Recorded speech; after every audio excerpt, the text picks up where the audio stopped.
आज हम बात कर रहे हैं यंत्रों के बारे में कि यंत्र कितने महत्वपूर्ण होते हैं। पंडित जी, जो लोग यंत्र का प्रयोग करना चाहते हैं उन्हें क्या क्या सावधानी बरतनी चाहिए?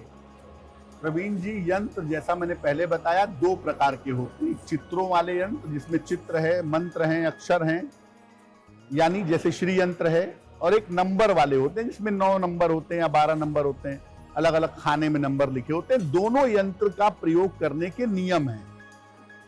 देखिए, यंत्रों का प्रयोग बिना किसी विद्वान के परामर्श के मत करिए। आपने किताब में देख लिया और खुदे बनाने लगे और खुदे प्रयोग करने लगे तो आप मुश्किल में आ जाएंगे।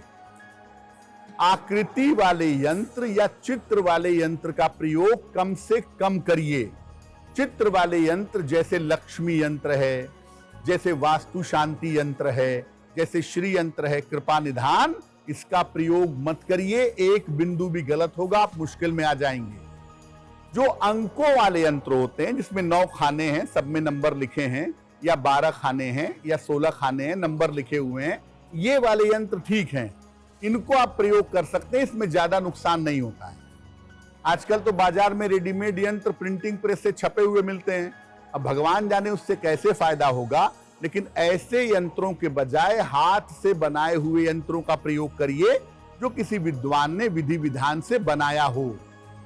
यंत्र को अगर यूज करना है, प्रयोग करना है, तो गले में धारण करें या अपने काम करने के स्थान पर या पूजा के स्थान पर रखें। कमर से नीचे बिल्कुल भी यंत्र मत पहनिएगा।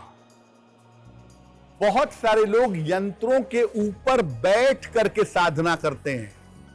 आपने एक डायग्राम देखा होगा, 2 त्रिभुज ऊपर और नीचे एक दूसरे को काटते हैं, एक तारा बन जाता है ना, उसको कहते हैं भैरवी चक्र।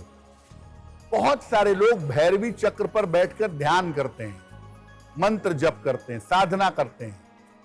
देखिए, यंत्रों के ऊपर बैठ करके या यंत्र हाथ में ले करके साधना या मंत्र जप मत करिएगा जब तक किसी महापुरुष या गुरु ने ऐसा न कहा हो। अपने मन से यंत्रों के साथ प्रयोग मत करिएगा, और यंत्रों के साथ साधना करने पर अगर गलत हुई साधना तो मानसिक संतुलन बिगड़ सकता है। इसलिए जब तक किसी गुरु का, महापुरुष का आदेश ना हो, आशीर्वाद ना हो, यंत्रों के ऊपर बैठ करके साधना करने से बचिएगा। आज हम चर्चा कर रहे हैं यंत्रों के बारे में। यंत्रों का क्या महत्व है, कैसे यंत्र आप प्रयोग कर सकते हैं, क्या सावधानी बरतनी चाहिए, पंडित जी ने बताया। पंडित जी, कोई ऐसा सामान्य यंत्र है जो हर कोई प्रयोग कर सके, किसी एक्सपर्ट से उसे सलाह भी ना लेनी पड़े, तो ऐसे किसी यंत्र के बारे में बताइए। प्रवीण जी, ऐसा यंत्र हम सब इस्तेमाल करते हैं लेकिन हम जानते नहीं हैं। वो यंत्र है स्वस्तिक। दिखाई तो देता है साधारण सा, सिंपल सा स्वस्तिक है, 4 भुजाएं हैं, उसके हिस्से निकाल दिए गए हैं चारों दिशाओं में। आप ये जानिए कि स्वस्तिक, एक तो पुराण कहते हैं कि वो भगवान गणेश का स्वरूप है, यानी वो बाधाओं को दूर करता है। दूसरा, स्वस्तिक हर दिशा से पॉजिटिव एनर्जी खींच करके आपके अंदर प्रवेश करवाता है। स्वस्तिक जो है, आप अपने गले में लॉकेट की तरह एक गोल सर्कल में बनवा के, गोल आकृति में, उसके ऊपर शुद्ध सर्किल बनवा करके, शुद्ध स्वस्तिक बनवा करके पहन सकते हैं। या आप सामान्यतः अपने घर में काम करने की जगह पे, अपने घर के मुख्य द्वार पर, पढ़ने के स्थान पर स्वस्तिक लगा सकते हैं। सामान्यतः स्वस्तिक जो लगाया जाता है वो लाल रंग का होता है, लेकिन आप विशेष स्थितियों में अलग अलग रंग के स्वस्तिक का प्रयोग भी कर सकते हैं।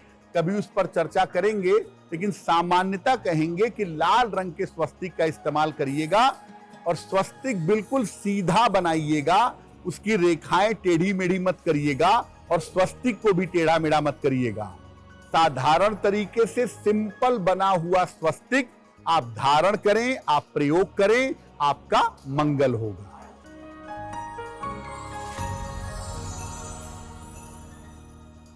पंडित जी, ऐसा क्यों कहा जाता है कि दक्षिण दिशा की ओर पैर करके सोएंगे तो आयु कम हो जाती है? प्रवीण जी, हमारे सोने जगने के जो भी सिद्धांत है ना, वो पृथ्वी पर आधारित हैं। पृथ्वी उत्तरी और दक्षिणी ध्रुव के हिसाब से घूमती है। पृथ्वी का जो घूर्णन है, पृथ्वी का जो रोटेशन है, वो नॉर्थ और साउथ पोल के हिसाब से होता है। तो जो चुंबकीय प्रभाव है, जो मैग्नेटिक फील्ड है आपके जीवन पर, वो नॉर्थ से शुरू होता है और साउथ से निकलता है। अब अगर आप साउथ की तरफ पैर करके सोएंगे तो आपके शरीर की सारी ऊर्जा साउथ की तरफ से निकलती रहेगी, आप बीमार पड़ जाएंगे। इसीलिए नियम यह कहता है कि सोते समय सर दक्षिण की तरफ होना चाहिए और पैर उत्तर की तरफ होना चाहिए। आपने देखा होगा कि अगर किसी की मृत्यु हो जाती है तो उसका पैर दक्षिण दिशा की तरफ कर दिया जाता है ताकि उसके शरीर की सारी एनर्जी पूरी तरह से अच्छी तरह से बाहर निकल सके। लेकिन जीते जी दक्षिण की तरफ पैर करके सोएंगे तो आयु कम हो या ना हो, बीमार आप जरूर पड़ेंगे। इसीलिए दक्षिण दिशा की तरफ पैर करके सोना किसी भी हिसाब से उचित नहीं है। एस्ट्रो तक ऐप पर आपको मिलेगा भविष्य से जुड़े हर सवाल का जवाब। डाउनलोड कीजिए एस्ट्रो तक ऐप और चुटकी में जुड़िए इंडिया के बेस्ट एस्ट्रोलॉजर से।